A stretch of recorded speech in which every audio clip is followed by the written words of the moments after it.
Alors pour comprendre l'écrêtement, je me suis mis sur un autre bulletin. On va regarder, ici il y a de l'écrêtement qui se calcule.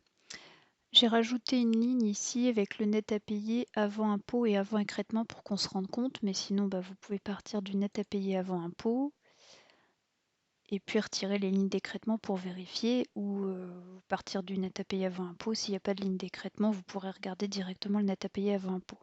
Donc on compare ce net à payer avant impôt et avant écrêtement à un temps complet, à un SMIC brut temps complet, c'est-à-dire 151,67 h fois 10,15 € à 1539 €. Si le net à payer est au-dessus de 1539 €, il n'y aura pas d'écrêtement. Si on est en dessous, il y aura un écrêtement. Ici, j'ai un net à payer à 1509, donc je suis en dessous de 1539. Je calcule le delta entre 1509 et 1539. Ça se calcule automatiquement dans la ligne montant de l'écrêtement disponible.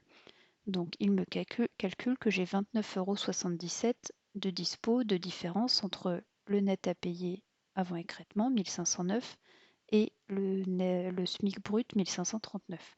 Donc je peux être exonéré entre guillemets de CSG de 29,77 € max. Donc il va commencer par retirer la CRDS que j'avais au-dessus. On écrète uniquement la CSG-CRDS sur revenu de remplacement, pas la CSG-CRDS normale. Donc la CRDS sur revenu de remplacement, j'avais 3,28 €. On retire 3,28 €. Ensuite, on continue avec la CSG non déductible. J'avais 15,73 €. Si je fais 3,28 plus 15,73, je suis encore en dessous des 29,77. Donc on retire les 15,73 €. Ensuite, la CSG déductible, j'avais 24,90 €. Si je retire les 24,90 €, je vais être au-dessus de 29. Donc là, il ajuste pour que 3,28 plus 15,73 plus la CSG déductible qu'on va retirer, tout ça, ça ne doit pas faire plus que 29,77.